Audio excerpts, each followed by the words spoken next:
Bonsoir, bonsoir à toutes et à tous et bienvenue sur El Marharabiya. Quel plaisir de vous retrouver pour ce nouveau numéro de Microscope. Soyez les bienvenus. Merci pour votre fidélité. Je rappelle bien évidemment, partagez, continuez à commenter, à réagir sur les réseaux sociaux. Borne en Algérie, 2 points. Le tintamarre et le fumigène. On va essayer de comprendre un peu ce qui s'est passé réellement dans le cadre de cette visite. Après la visite du président Macron les 27 et 30 août dernier, eh bien c'est un déplacement donc en Algérie qui a eu lieu maintenant ce week-end. Elisabeth Borne, la première ministre, était accompagnée d'une sacrée délégation, 16 ministres. Au total, une poignée de chefs d'entreprise. On pouvait retrouver Bruno Le Maire, ministre de l'économie, Gérald Darmanin à l'intérieur, et puis Éric Dupond-Moretti, garde des Sceaux à la justice, du jamais vu pour une visite officielle en Algérie. On rappelle que Emmanuel Macron s'était rendu en Algérie fin août avec une délégation de 90 personnes. Alors plusieurs questions se posent, on va en parler avec nos invités ce soir. De quel sujet et dossier était-il question? Les Algériens restent toujours sans réponse, sans information, et la presse algérienne reste aussi sans information malheureusement. De quoi ne pas informer notamment les Algériens et les Algériennes. Quels dossiers ont-ils été concrétisés? Y a-t-il eu des signatures? Était-il question des visas? On rappelle aussi qu'Emmanuel Macron avait, dans le cadre de cette année tumultueuse, dans les rapports diplomatiques, avait lui affirmé concernant la réduction des visas que cette mesure visait, je cite, le milieu dirigeant qui avait l'habitude de demander des visas et non les étudiants ou les hommes d'affaires par exemple. Vous le savez, donc une période où le monde bouge, totalement bousculé pour cause de conflits entre la Russie et l'Ukraine qui en partie a généré des pénuries en termes d'hydrocarbures, par exemple comme le gaz. L'Algérie et sa position géographique à 50 minutes de Marseille a-t-elle les capacités de servir la France ou encore l'Europe? C'est une question qu'on peut se poser ce soir. Cette période de crise géostratégique était-elle en faveur de l'Algérie? L'Algérie a-t-elle tout à gagner? Était-il aussi question du positionnement de l'Algérie envers la Russie? On peut rappeler qu'il y a une résolution de l'ONU qui avait donc fait appel pour que la Russie stoppe ses agressions. L'Algérie s'était abstenue. Une autre résolution, c'est l'exclusion de la Russie des droits de l'homme, où l'Algérie a voté contre. On peut aussi parler d'ici un soutien total, sachant aussi qu'il y a cette vente d'armes entre l'Algérie et la Russie, dans cette relation du « je t'aime, moi non plus ». On l'a vu dans le cadre de ces 10 derniers mois. Peut-on parler de relations apaisées, amicales maintenant? L'expression quotidien Algérie évoque même des retrouvailles entre les deux pays. Voilà ce que dit Ahmed, croisé dans les rues d'Alger par le quotidien, donc le quotidien L'Expression. Il dit: la brouille est derrière nous, c'est terminé avec cette jeunesse qui ne connaît rien du tout de la révolution. Maintenant, on peut avoir des relations bilatérales dans le respect mutuel. Cette visite, cette nouvelle visite d'Elisabeth Borne donc, permettra-t-elle la consolidation du rapprochement entre Paris et Alger après plusieurs années et mois de gel diplomatique, voire conflictuel? Comment Macron a pu changer aussi de comportement après avoir qualifié l'Algérie? Je le rappelle, c'est unique, c'est une grande première pour un président français. Il avait dit clairement, je cite: après son indépendance en 62, l'Algérie s'est construite sur une rente mémorielle entretenue par un système politico-militaire. L'histoire officielle ne s'appuie pas sur des vérités, mais sur un discours qui repose sur une haine. Oui, ce sont ces mots de la France. Fin de citation. Et ce qu'a dénoncé aussi, et ce que continue à dénoncer une grande partie du peuple algérien, notamment avec le Daoula Madaniya Machi Askariya.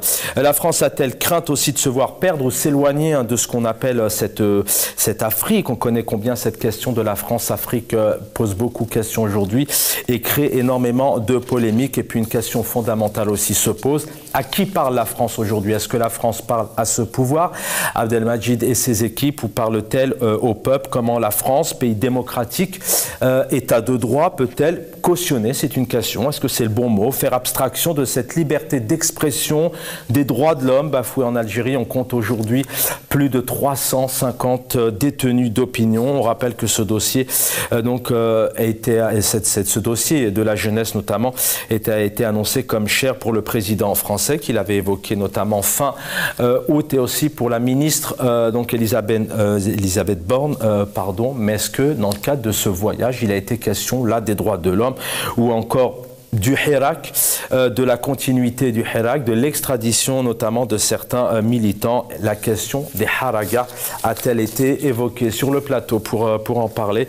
Youssef Amar Khoja, bonsoir, militant politique. Bonsoir Chauvin, bonsoir à tous les téléspectateurs en Algérie et ici.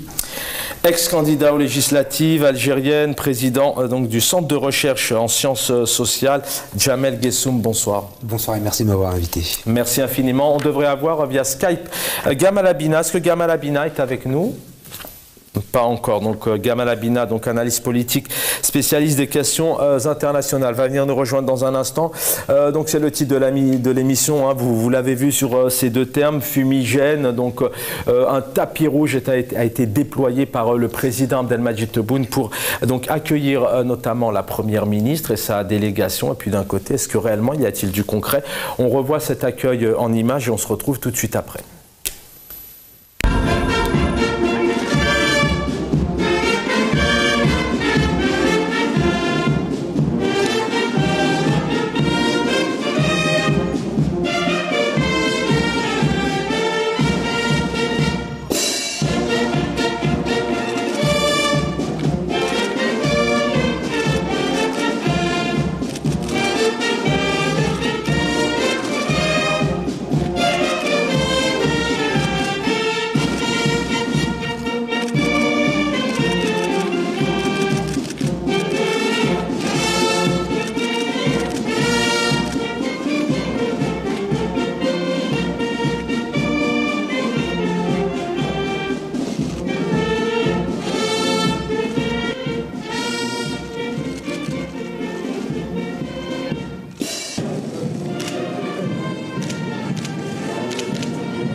De retour sur le plateau de Microscoop. Ce soir, on revient sur la visite de la Première ministre Elisabeth Borne en Algérie avec plusieurs questions que je viens de vous évoquer. Youssef Amar Khoja, donc militant politique, hirakiste, présent notamment dans le cadre de ce hirak sur les réseaux sociaux, mais aussi sur le terrain, notamment tous les dimanches, place de la République, le hirak continue. Un mois et demi à peine après la visite de Macron, 90 personnes étaient accompagnées. On a 16 ministres. Pour vous, qu'est-ce que vous évoque d'abord dans les grandes lignes? On essaiera de s'interroger sur plusieurs points. Qu'est-ce que vous évoque cette visite? On peut peut-être même parler d'un conseil des ministres français en Algérie. Hein. 16 ministres, c'est pas rien. C'est pratiquement la moitié du gouvernement français qui s'est rendu en Algérie.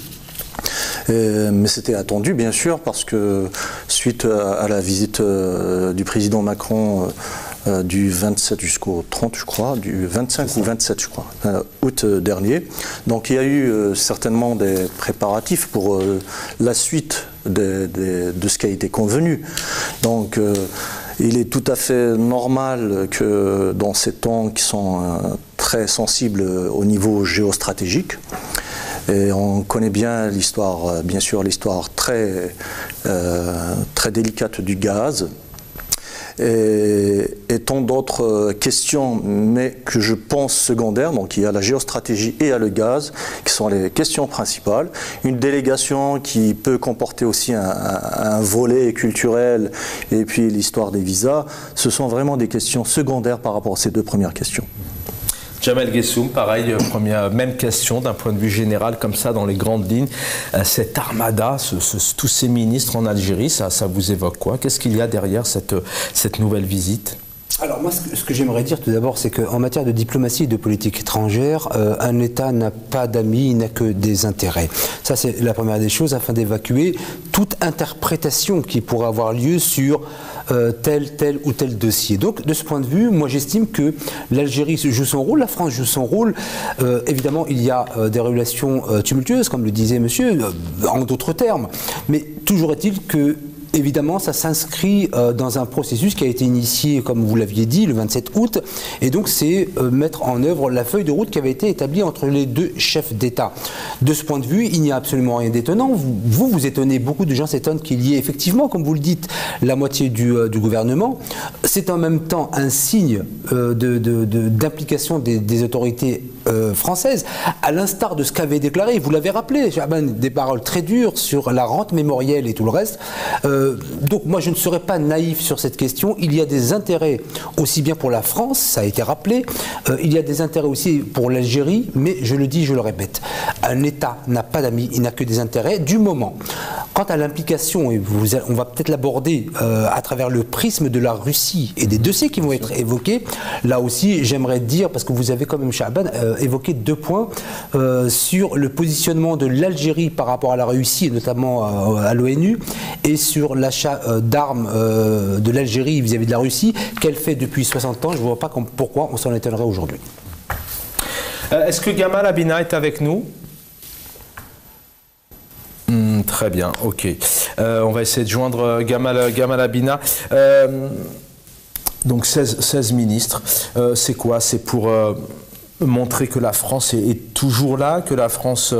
Il y a cette question aussi de chape de béton sur l'Algérie, il y a cette question aussi où l'Algérie joue un rôle primordial dans certains dossiers en Algérie.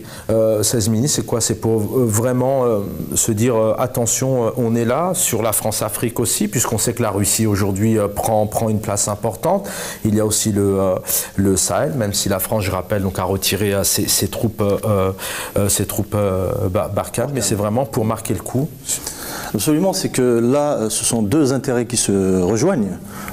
Comme disait Dr Gessoum, il y a 2 intérêts des deux pays qui se rejoignent sur un plan géostratégique, premièrement.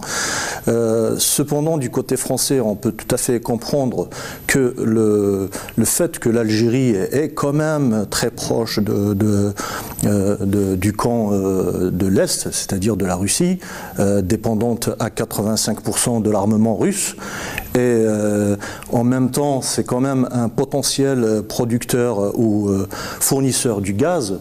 Donc, d'un côté, le régime algérien a besoin de trouver une légitimation à l'international, et la France est là pour lui offrir cette visibilité à l'international, mais en même temps vous avez toute cette crainte de la diplomatie française de voir le régime algérien se rapprocher plus des projets de Poutine, ce qui serait complètement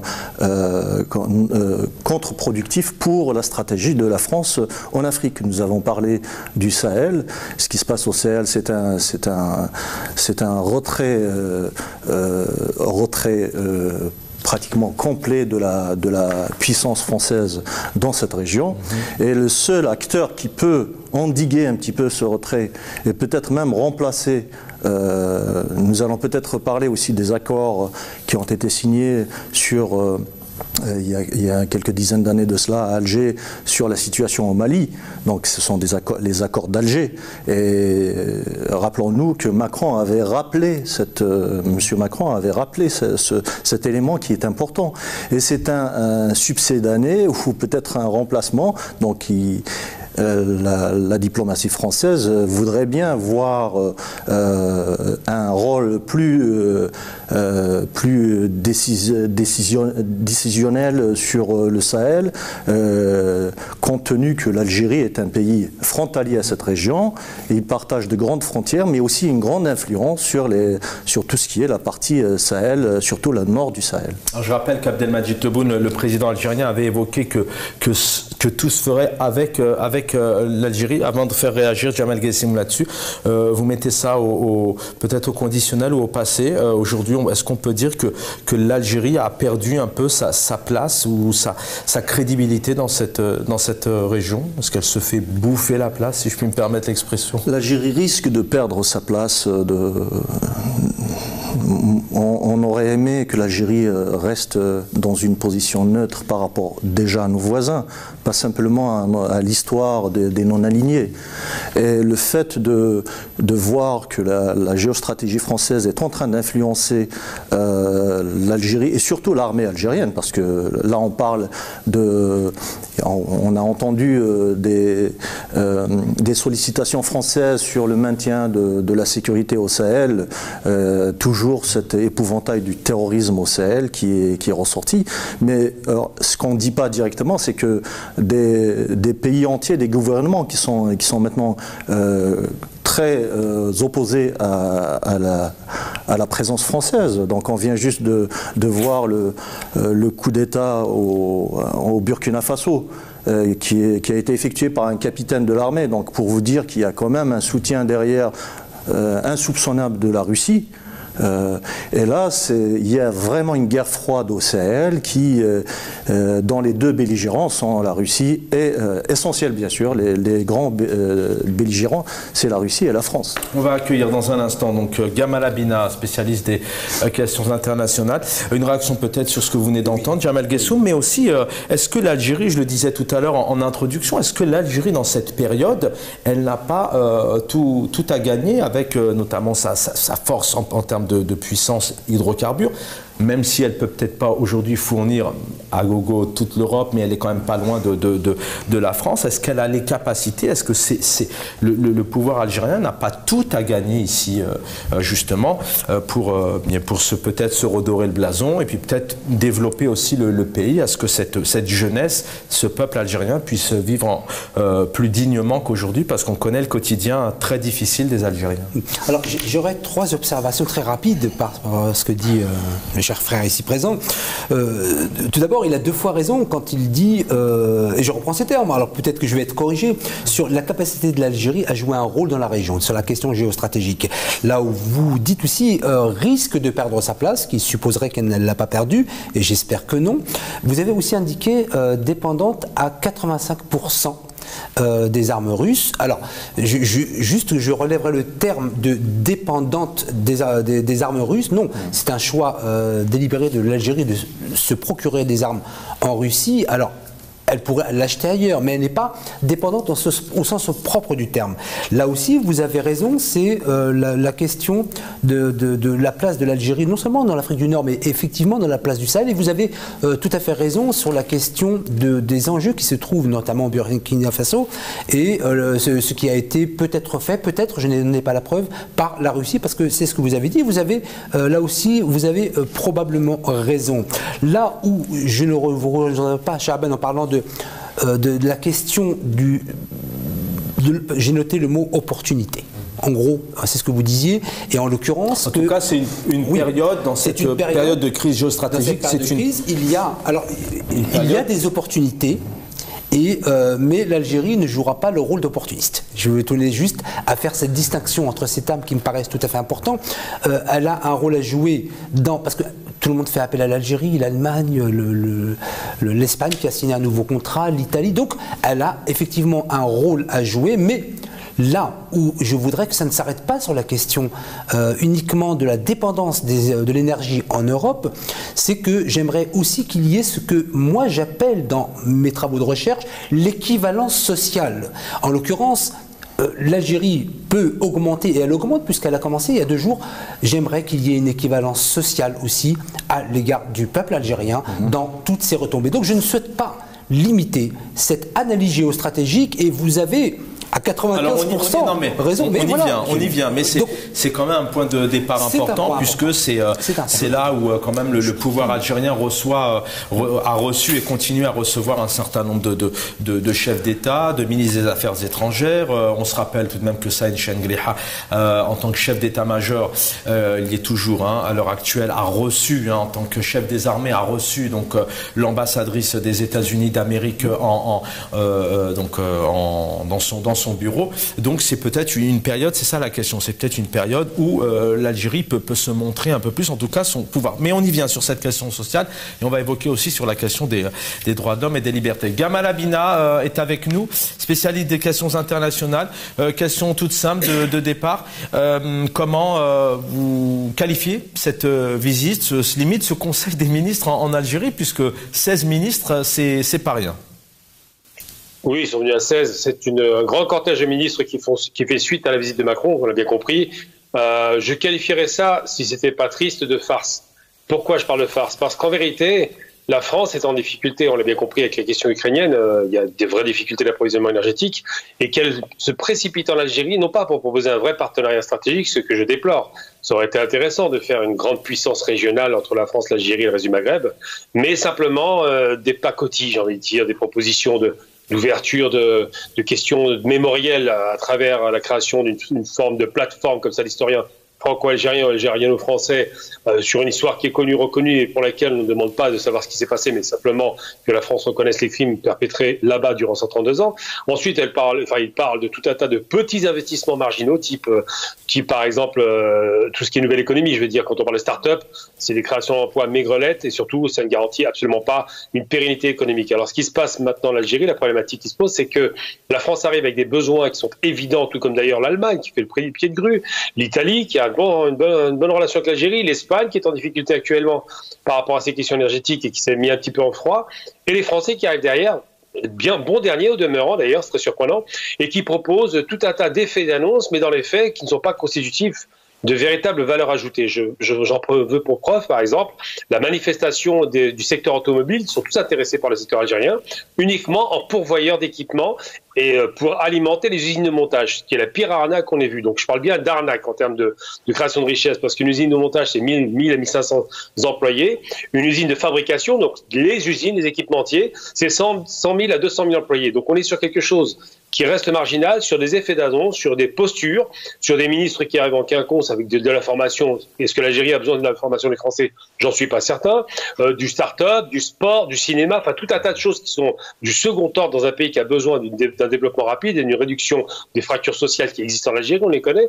Eh bien, on arrive avec ce genre de perspective un petit peu faiblarde, et je considère aujourd'hui que dans une certaine malheureuse arrogance, les Français n'ont pas compris qu'il y a un vent d'histoire qui tourne, eh bien, ils se positionnent encore une fois comme les vieux pourvoyeurs de ferraille qu'ils ont toujours été pour l'Algérie. La France considère l'Algérie comme un marché à ciel ouvert, et elle ne veut pas avoir un concurrent au sud de son territoire, simplement parce qu'il y a une paranoïa économique des Français qui ne veulent pas de concurrents au-delà d'eux-mêmes. Donc la vraie problématique, c'est de savoir, est-ce que cette visite servira à quelque chose? La réponse est non, et j'en veux pour preuve les Allemands qui sont très loin de l'histoire algérienne, très loin de notre territoire, très loin de notre culture et d'un passé commun. Eh bien les Allemands investissent beaucoup plus lourdement en Algérie, ou les Turcs, que ne le feront jamais les Français, et c'est vraiment pour moi, à ce moment de l'histoire, un moment raté de la part de la France pour les 60 ans de l'indépendance de l'Algérie. Gamal Abina, vous gardez la parole, et c'est aussi la question, faut l'évoquer tout de même peut-être rapidement, mais c'est important. Comment et pourquoi le chef de l'État français il a fait des sacrées sorties, on en parle assez maintenant depuis 10 mois, puisque ça a commencé le divorce, le je t'aime moi non plus a commencé en septembre dernier. Ça s'est enchaîné sur plein des situations très, très complexes, où il a parlé de système politique militaire, donc pas d'état civil, mais un état militaire pour être clair. Daoula Madaniya Machi Askaria, c'est ce que une très très grande partie des Algériens déplorent depuis plusieurs décennies, voire l'indépendance. Comment se fait-il qu'il ait changé de comportement, et comment, selon vous, Abdelmadjid Tebboune aujourd'hui accueille ça les bras ouverts? Alors, Abdelmadjid Tebboune a parfaitement compris les enjeux en France, parce qu'il n'est pas bête. C'est un homme qui est bien formé en Algérie par l'ENA algérien.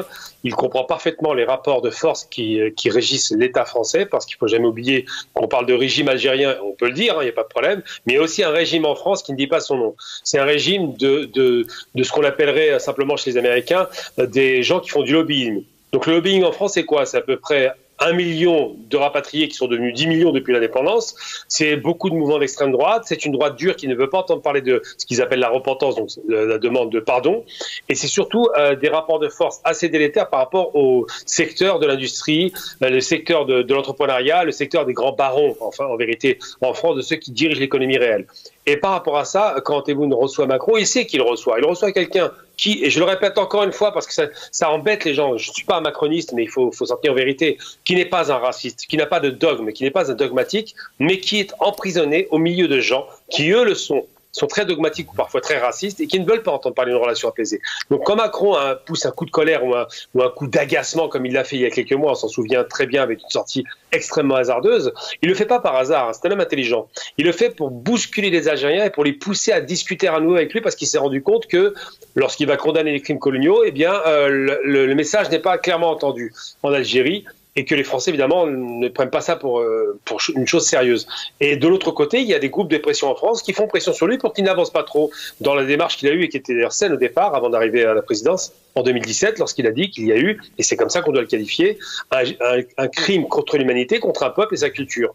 Eh bien, aujourd'hui, Macron, il est à la fois dans une démarche de vouloir la relation avec l'Algérie, la pérenniser, l'améliorer, la dynamiser, parce qu'il sait que la solution pour sortir de la crise en France, c'est de passer par le volet algérien, qui est naturellement la porte d'entrée de l'Afrique, le pays le plus structuré, le plus grand, le plus évidemment le plus solide sur un plan militaire et sur un plan économique, puisqu'il y a les hydrocarbures, eh bien ce pays est une porte naturelle de produits manufacturés que les Français pourraient avoir avec l'Algérie, mais il ne sait pas comment avoir des comme ça, j'enchaîne sur la prochaine question aussi. Mes invités vont répondre sur les points que j'ai évoqués précédemment. À qui parle à qui parle la France alors? Au pouvoir algérien ou aux Algériens ou au peuple algérien?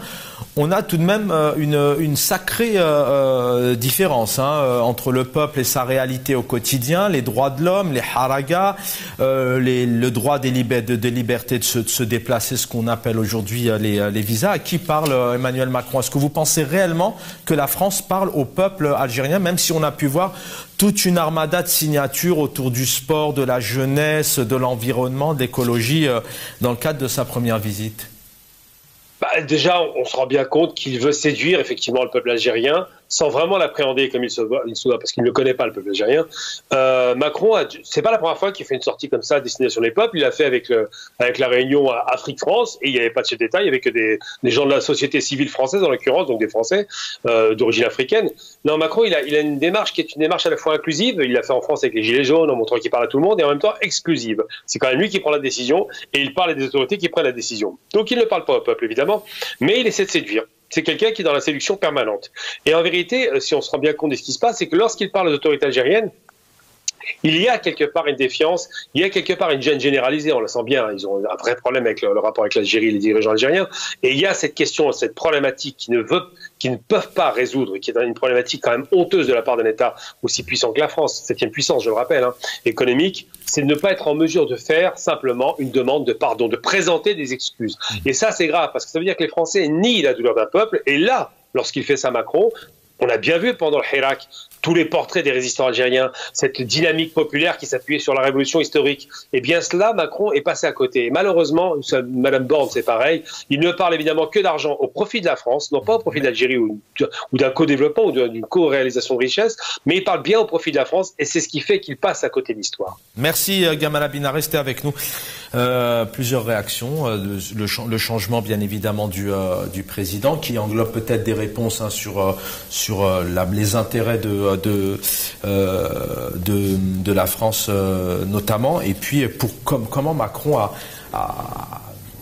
se positionne aujourd'hui. Est-ce qu'il parle réellement au peuple? Vous connaissez le dossier par cœur, vous êtes hirakiste, les droits de l'homme, les libertés, comment aussi peut-il la France en tant qu'État de droit peut-elle cautionner entre guillemets, est-ce que c'est le bon mot, ce pays, et travailler aussi avec ce pays où tout de même la presse a des difficultés à travailler, les droits de l'homme, on parle de plus de 300 détenus d'opinion aujourd'hui. Vous vous rappelez, Chaban, on avait eu une émission ici, on a discuté avec un autre ami, Azoua Ouchemrouk, et je vous ai dit qu'il ne parlera jamais des droits de l'homme à sa visite au mois d'août dernier. Tout simplement parce qu'il y a des questions urgentes. Donc si on voulait vraiment bien analyser les deux volets de ces visites, il y a des questions urgentes qui sont liées. D'ailleurs, je rejoins notre ami M. Abina sur plusieurs points. Il y a des questions urgentes de géostratégie. Donc M. Macron parle au régime algérien, il ne parle pas au peuple algérien. Parce que ces questions-là relèvent de la sécurité, donc de l'armée algérienne. Et bien sûr de la géostratégie du gaz. Donc ces deux points-là, le peuple algérien est complètement éloigné comme tout simplement il n'y a pas de légitimité du régime algérien et le peuple n'a pas de mots à dire sur ces points-là. La preuve, la presse algérienne n'a pas été invitée pour connaître les différents points de ces rencontres. Il y a eu même, ce qui est scandaleux la dernière fois, le responsable de la Sonatrach qui disait qu'ils avaient signé plusieurs contrats, mais à la question quels étaient les contrats et à quel montant, il disait que c'était un secret soi-disant, alors que normalement dans ce genre de relations, la transparence est vitale pour, par exemple, pour coter certaines entreprises. À vous écouter, on entend encore peut-être une ignorance, alors que le président français ne parle pas aux Algériens. Vous allez donner votre avis, Jamel Guessoum. Pourquoi est-ce que Abdelmadjid Tebboune ne met pas tous les moyens pour informer son peuple? Non, mais c'est tout à fait normal, parce que le président Macron, il est là pour défendre les intérêts de la France, et notamment d'une certaine caste française. Et de l'autre côté, surtout les deux majors de l'hydrocarbure, de l'énergie français, Engie et Total Énergie. Ce sont là les deux entreprises les plus importantes que souhaite le gouvernement français planter et installer dans le marché des hydrocarbures algériens, bien sûr tout en concurrence avec d'autres, même s'ils sont alliés, par exemple les majors américaines ou britanniques, le BP ou voire Shell. Donc ils sont en train de continuer dans une approche en même temps sécuritaire et géostratégique, mais aussi pour investir sur l'avenir, sachant que l'Algérie n'a pas les moyens, la Sonatrach n'a pas les moyens techniques pour augmenter la production de gaz, et surtout qu'il y a certaines technologies dont Total détient les brevets. Par exemple, tout ce qui est, comment on appelle ça, les stations flottantes et d'autres. Et Engie, elle détient des technologies de transport de gaz et de gaz liquéfié. Donc ce sont là des majors qui sont en guerre économique, pas simplement en guerre politique ou stratégique. Et le grand terrain de cette guerre se passe en Afrique du Nord et notamment en Algérie. Une minute, je voudrais vous entendre là-dessus. Vous êtes défenseur aussi des droits de l'homme. Que Emmanuel Macron, effectivement, en le résumant, il y a les intérêts de la France et qu'il n'évoque pas spécialement le peuple algérien, même s'il avait mis en priorité la jeunesse, et c'est le cas actuel. Mais pourquoi est-ce que, à l'heure actuelle où l'Algérie a une certaine force, elle est présente avec plusieurs, vraiment l'ONU, l'Europe, on peut en citer plusieurs, est-ce que c'est pas le moment où Abdelmadjid Tebboune, son ministère, ses ministres, ne devraient pas justement appliquer cette main tendue comme ils le disent, et puis parler au peuple en donnant des informations, en ouvrant la presse? Dans l'idéal, vraiment, pour que l'Algérie devienne un pays solide, parce que malheureusement là en ce moment on est plus dans le protocole et dans l'apparat vers l'international, parce que le régime algérien a besoin de cette présence à l'international. Le gaz et la situation géostratégique, notamment avec la guerre Ukraine-Russie, qui favorise, donc c'est une convention une situation qui favorise la diplomatie algérienne, mais c'est une diplomatie qui est basée essentiellement sur le gaz, donc la fourniture du gaz à des pays qui étaient dépendants du gaz russe, mais aussi sur la question du Sahel et le fait que la mission Barkhane a échoué et que la France est en retrait clair sur sa zone d'influence sahélienne. Donc ce sont ces deux questions-là qui sont les plus importantes. Après, les questions de visa ou culturelles ou de la francophonie, ce sont des questions à moyen terme, voire secondaires, qui viennent un petit peu décorer le reste, mais l'essentiel est là.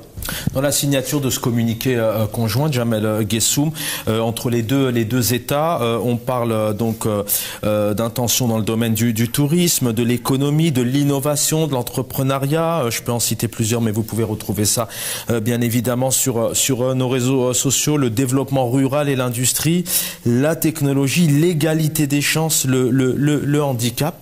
Est-ce qu'on peut croire aujourd'hui en 2022 à ce qu'il y ait une réelle collaboration, à ce que, alors là vraiment en évoquant tous ces éléments qui relèvent d'une société, du social aussi, en plus d'ailleurs c'est votre secteur d'activité, vous êtes chercheur dans ce secteur, est-ce qu'on peut vraiment, est-ce que le peuple algérien peut y croire qu'il y a une réelle collaboration demain sur tous ces secteurs, notamment par exemple chez les jeunes? Rajoutons le rail, rajoutons tout ce qu'on veut. Mais comme l'a dit mon collègue, effectivement, ce sont des questions secondaires. Non, je n'y crois pas. Quand vous dites secondaire, tous les deux, c'est quoi? C'est secondaire. C'est du vent, c'est réel. Que ça soit secondaire et que ça arrive dans un deuxième temps, c'est une chose. Mais est-ce que c'est du vent? Ce sont des éléments importants, que ce soit la jeunesse, les start-up, l'aspect culturel. Très bien. Mais le contexte. Mais en termes de concrétisation, que ça soit important, on est d'accord. Mais est-ce que selon vous, c'est du vent? C'est juste pour montrer qu'il y ait des signatures? Ou est-ce que dans les 5 ans, 10 ans, 15 ans, 20 ans, 30 ans à venir, la jeunesse algérienne, en collaboration, si on parle des jeunes avec la France, tout ça, ça sera fertile et on pourra... Parlons déjà de la question des visas pour pouvoir aborder les échanges culturels, parce qu'on donc vous y croyez pas sur Internet, il ne faut pas être naïf. J'aimerais juste relever 3 sous-sujets qui ont été abordés et qui me paraissent importants. Tout d'abord, vous avez posé, le vous est impersonnel, la question de à qui s'adresse le président Macron. Alors j'aimerais répondre qu'il s'agit d'une question de timing. Les années se succèdent et ne se ressemblent pas. En 2017, lorsqu'il avait parlé de crimes contre l'humanité, il s'adressait aux Franco-Algériens qui étaient en France pour pouvoir gagner les élections. Alors je rappelle aux téléspectateurs qu'il était candidat à l'élection présidentielle. Il était candidat en février. Il n'était pas président. Non, en février 2017. Ben justement, s'il était président. C'est un élément important. Bien sûr, mais s'il était président, il ne l'aurait probablement pas dit. Donc d'abord, en février 2017, il s'est adressé aux Franco-Algériens qui sont nombreux en France pour gagner les élections. Il y a un timing. La déclaration à l'Élysée qu'il a faite, ça a été ensuite pas fuité parce que c'était à l'Élysée par le Figaro concernant la rente mémorielle, c'était un autre temps où il fallait contrer Zemmour et toute cette caste politique de droite et d'extrême droite. C'était un autre temps. Aujourd'hui, à qui s'adresse le président Macron? Vous avez soulevé la question, est-ce qu'il s'adresse au peuple algérien? Mais il se fiche du peuple algérien, faut être naïf. Faut être naïf pour le penser. Il s'adresse à la force de frappe algérienne sur les questions essentielles qui valent aujourd'hui. La question, et vous l'avez rappelé, cher ami, des hydrocarbures, mais également sur la question du Mali. Parce que, et en plus, là où je suis un peu stupéfait, c'est que alors, la naïveté a son charme, mais le charme de la naïveté a ses limites. Lorsque vous, au sens impersonnel, pas simplement vous dites que le président Macron devrait s'adresser au président Tebboune sur la question des droits de l'homme. Mais il se fiche de la question des droits de l'homme. Il ne les a pas respectés en France, il ne les a pas respectés au Mali, et il va demander au président Tebboune de faire respecter les droits de l'homme en Algérie. Entre la France et l'Algérie, la France, qu'on le veuille ou non, est état de droit démocratique. Je peux répondre à ça. Lors de Hirak de 2019, il y a eu des dizaines de millions d'Algériens qui sont sortis. Cumulés, ça fait des dizaines de millions.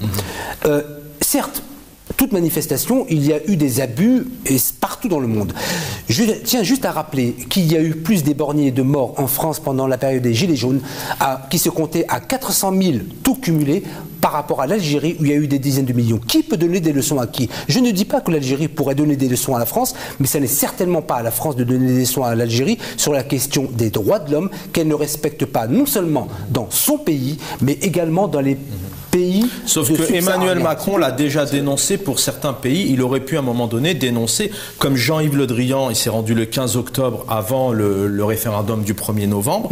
En aucun cas, 15 jours avant, il dénonce et il parle de ces détenus. Tout de même, il y a une répression en Algérie, il y a des problèmes de liberté de la presse. Je ne suis pas en train de dire, sans ingérence, il aurait... Mon observation, elle est à travers le prisme à partir duquel le chef de l'État français parlerait aux autorités algériennes sur la question des droits de l'homme. Je ne suis pas en train de dire qu'il n'y a pas du tout détenu d'opinion. Je ne suis pas en train de évacuer cette question. Je dis qu'à travers le prisme politique et cette naïveté. Ça veut dire quoi qu'Emmanuel Macron cautionne quelque part ou parce que c'est vrai que c'est assez particulier quand on se met de l'autre côté de la barrière, on a quand même ce peuple en difficulté, on s'exprime sur Facebook, on a certains se retrouvent et dont les procès n'ont pas encore eu lieu, voire aucune rencontre avec leurs avocats.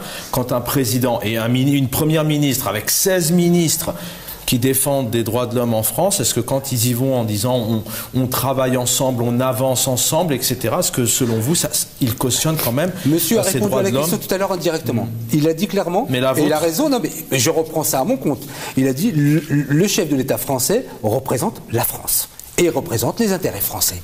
Gamal Abina, pareil, une réaction dans ce dossier des 51 signatures. Il y a ce mot, beaucoup de lettres d'intention, d'échanges d'intentions, que des intentions, si vous retrouvez vraiment ces 51 points, avec tous les secteurs d'une société ont été évoqués. Question simple, tout ça pour ça?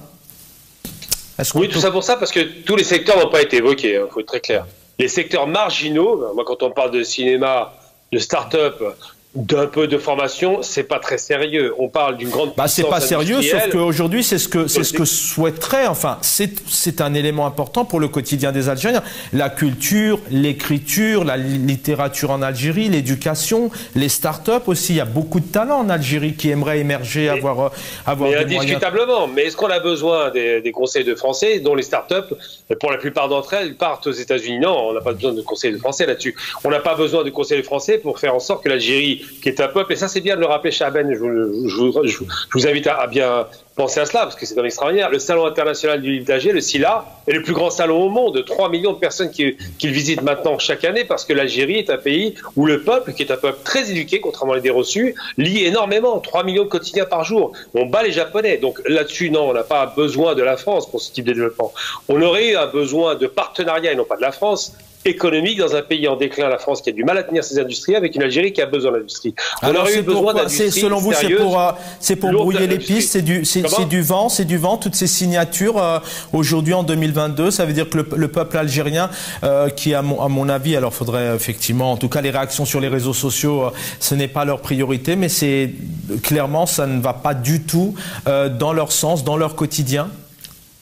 Le quotidien du peuple algérien, ça commence, on fait une start-up, c'est un risque, on s'engage, il y a 10% de réussite. Donc ça veut dire que c'est quelque chose qui est très risqué. On fait du cinéma, mais qui peut faire le cinéma en Algérie? C'est compliqué. On veut faire de la culture, c'est bien beau, mais la culture remplir les esprits, si les ventres sont vides, ça n'a pas d'intérêt. Et on s'ennuie en Algérie, la problématique est là, mais on s'ennuie pas seulement parce qu'il n'y a pas de loisir, et c'est vrai que le loisir est faible. On s'ennuie parce que les gens ne travaillent malheureusement pas assez ou pas suffisamment pour pouvoir compenser des journées longues. Et ce qui se passe, c'est que la France, qui est quand même un pays qui a une culture profonde en termes de tourisme, en termes de loisirs, en termes de beaucoup de choses, aurait pu apporter un concours. En même temps, j'ai envie de dire, puisque Macron était le chef de l'État en même temps, c'est-à-dire qu'on propose d'abord de créer une classe moyenne importante pour absorber la production industrielle, par exemple. On propose de faire un hub entre l'Algérie, l'Afrique et la France. Ça pouvait être de vrais partenariats, ça aurait été extraordinaire. Et j'en veux pour preuve que, je prends mon exemple préféré, c'est l'Allemagne. L'Allemagne, qui a quand même massacré, et bien massacré à l'Est durant les années 40, a fini par, après la chute du mur de Berlin, se rabibocher avec les pays de l'Est et a créé un tissu industriel extraordinaire sur l'Est. C'est-à-dire que l'Allemagne a su s'appuyer sur ses anciens concurrents. Eh bien, les Français arrivent en Algérie, toujours en catimini, avec des petites solutions. Et je veux une autre preuve qui va démontrer mon propos, c'est qu'ils s'installent, et c'est très bien d'ailleurs, au demeurant, je les y encourage, des usines de fabrication, pas de montage, de fabrication de véhicules en Allemagne.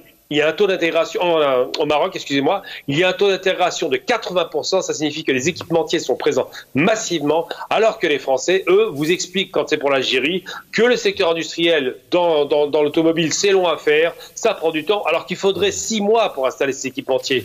On a du foncier industriel, on a des compétences qui sont extraordinaires en Algérie, on le voit d'ailleurs au niveau du médical partout dans le monde, mais les Français n'en veulent pas parce qu'ils voient bien que les Algériens, ça c'est un truc que nous avons tous en commun, juste pour finir mon propos, c'est important. Les Algériens ont une chose à l'esprit, c'est de faire en sorte d'être indépendants et d'être 100% fabrication algérienne. Donc c'est vrai que c'est quelque chose qui est ancré dans tout Algérien, ils veulent tous que leur pays réussisse, mais on ne leur donne pas les moyens, on les en empêche. Ouais. Gamal Abina, il est 19h43, l'émission va rapidement touché à sa fin. Vraiment une minute avant l'arrivée de Macron et même après, et puis même là, avant celle de la première ministre française, il y avait toute une armada de presse qui était sortie avec des ambitions, avec vraiment des annonces. À l'heure actuelle, on n'entend plus rien. Ça veut dire que rien n'a été fait. Emmanuel Macron rentre bredouille. Tout à fait. Je vais vous donner un titre d'un article juste ce matin. Les Français, le secteur automobile français se satisfait de l'idée qu'ils pourront à nouveau développer des usines de montage en Algérie. Vous vous rendez compte de l'insulte, alors que M. Tebboune avait dénoncé ce qu'on appelle donc les importations déguisées par rapport aux usines de montage, ça s'appelle de l'importation déguisée, et bien là, les Français disent on veut revenir dans les usines de montage, on veut renvoyer des kits SKD, CKD, ça c'est pas sérieux, c'est pas un partenariat sérieux, et ça fait cheat, comme dit Chirac. Merci cher Gamal, merci infiniment d'avoir été avec nous. Je vous laisse bien sûr suivre la fin de l'émission.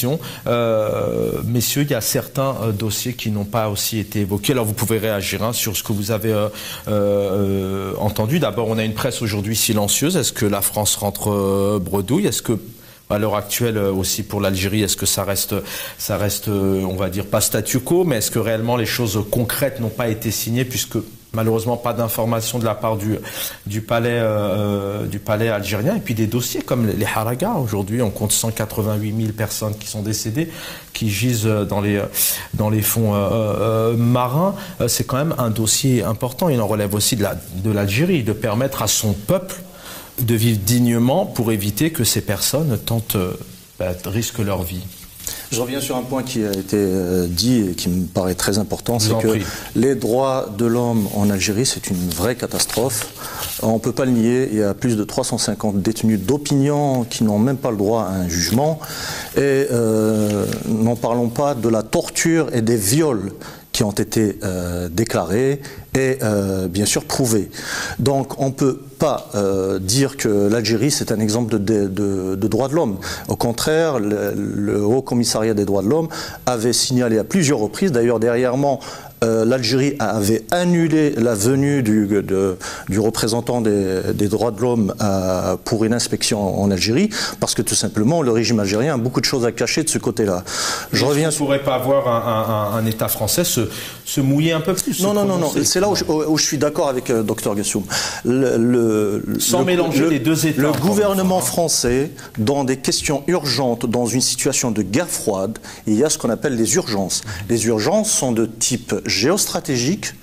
Et donc la question, malheureusement, dans ces cas-là, dans des cas de guerre, les questions des droits de l'homme sont reléguées pour plus tard. Même si à un moment donné, il aurait pu... Cependant, ce qui est l'erreur de la France et malheureusement du gouvernement Macron, et, on aurait souhaité qu'il y ait un autre gouvernement plus proche des deux peuples, parce que les deux peuples français et algériens, nous avons des intérêts communs naturels, vu la situation géographique des deux pays qui cadrent l'ouest de la Méditerranée, et vu l'histoire et notamment les 5 millions d'Algériens qui vivent en France, nous avons de grands intérêts communs. Cependant, le fait de gérer ces histoires-là d'une façon juste court-termiste crée des situations de volatilité pour l'avenir. Ne pas laisser, par exemple, les Algériens aller vers un processus de démocratisation. Donc, le fait que le gouvernement français est en train de vendre une sorte de légitimité pour un régime que lui-même a qualifié de politico-militaire, voilà où est le problème. Voilà où est le problème. Abdelmadjid Tebboune n'a pas spécialement envie aussi de mettre tout ça à contribution, peut-être pour son peuple ou pas? Non, pas du tout. Donc le régime algérien n'a pas...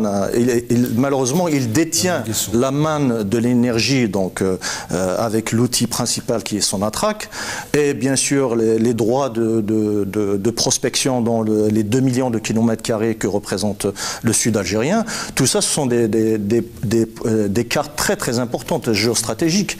Et bien sûr, le chantage que l'Algérie pourrait à un moment donné rentrer par exemple dans les BRICS et se rapprocher encore plus de la Russie et de la Chine. Jamel Gessoum, on va quasiment finir avec vous. Est-ce que cette histoire d'abord qui est devenue de visa, je rappelle qu'au départ c'était plutôt la liberté de se déplacer. On a vu pendant le Hirak que qu'il y avait beaucoup moins de demandes de visa et encore moins, voire pas du tout de haraga. Je recevais la représentante il y a quelques semaines qui nous le confirmait encore. Est-ce que cette histoire de visa, c'est pas aussi quelque part pour peut-être camoufler un peu ce problème des droits de l'homme quand même qui sont vraiment importants en Algérie, et puis aussi ce problème de haraga qui relève de la responsabilité d'un État comme l'Algérie? Alors tout d'abord, sur la question, parce que vous l'avez évoqué il y a 5 minutes, la question des haragas, c'est la responsabilité unique de l'État algérien. On ne va pas se voiler la face. Quand on ne donne pas à ses enfants les moyens de vivre correctement, on est responsable. Donc, de ce point de vue, il n'y a absolument aucune ambiguïté, quelle qu'elle soit. Sur la question des visas, évidemment, il y a eu le Hirak en 2019, ensuite il y a eu la crise du Covid, etc. Mais je ne pense pas que la question des visas, parce que la France reprochait à l'Algérie de ne pas accorder de laissez-passer. Or, moi, j'ai eu des centaines de laissez-passer pour renvoyer des haragas qui voulaient entrer en Algérie. Donc, il n'y avait pas ce problème-là. Simplement, on aimerait bien, est impersonnel. On aimerait bien que lorsqu'on émette un mandat international à l'encontre de Bouchouar, on nous le renvoie. Pourquoi on nous renverrait que les haragas, hein? Donc la question, elle se pose. Donc il y a des haragas bons et il y a des haragas pas bons. Donc absolument, que la France respecte les accords qu'elle a signés, qu'elle a passés avec l'Algérie, que ce soit Bouchouar ou un jeune de Ouaharan qui s'est sauvé, la loi se respecte. Donc, que la France respecte ses accords, qu'elle nous renvoie aussi ceux que l'on demande et ceux qui ont pillé l'Algérie. Elle sera plus crédible. Messieurs, dernière question rapidement. La suite de toute cette armada, tout cet accueil, ces tapis rouges, 90 personnes, 16 ministres, des intentions, c'est pas trop ce qui a été fait. Une presse plutôt absente aujourd'hui. Rapidement, la suite. Honnêtement, si on voulait vraiment, si on avait l'intention le gouvernement français avait l'intention d'aller vers des échanges gagnant-gagnant avec l'Algérie. C'est d'abord la question, par exemple, du solaire. Développement de l'énergie renouvelable en Algérie, surtout le solaire, c'est un pays où l'un des plus grands potentiels au monde. Et en même temps, on sait tous que la consommation du gaz algérien une bonne moitié est consommée localement, donc par le réseau électrique algérien et d'autres. Donc avec le développement démographique qu'on connaît dans notre pays, en Algérie, dans une dizaine d'années, le gaz algérien sera consommé complètement à l'intérieur. Donc c'est là où normalement on devrait avoir un peu plus de long terme, de vision à moyen terme, les pays européens, en disant que dans 5-10 ans, l'Algérie ne pourra plus fournir de gaz. Et il faut investir dans les renouvelables. Je suis d'accord. Le mot de la fin, Jamel Guessoum. C'est ce que vous avez dit tout à l'heure. Oui. Rapidement. En gros, de quoi va-t-on qu'est-ce qu'on va en tirer? Je pense la suite pour ces deux pays, il y a des effets d'annonce. L'Algérie a joué son rôle parce que c'est quand même une force de frappe. Elle a joué son rôle en matière de diplomatie et de politique étrangère, notamment à la veille, je dirais, du sommet arabe du 1er novembre. Donc elle a retrouvé son aura international, c'est tant mieux. Sur les effets pratico-pratiques de ces rencontres, à titre personnel, compte tenu des contraintes imposées par la bureaucratie algérienne, Merci. Vaut mieux avoir la température de cette eau, ça passe beaucoup mieux. Merci à tous les trois. Youssef Amar Khadja, militant politique. Gamal Abina, spécialiste des questions internationales. Jamel Guessoum, ex-candidat aux législatives algériennes. Et je rappelle qu'on a tendance à dire que vous êtes pro-pouvoir, mais comme vous me le disiez encore tout à l'heure, vous n'êtes jamais invité sur les plateaux. En tout cas, nous, on a le plaisir de vous inviter. Oui, effectivement, ça mêle un peu la peur, la soumission et la lâcheté des médias algériens qui ont peur parce que je ne me tairai jamais et vaut mieux ne pas m'inviter en direct si on a peur de ce que je vais dire. Merci infiniment. Merci l'équipe en régie. Bonne soirée à tous. L'Ombre dans quelques instants.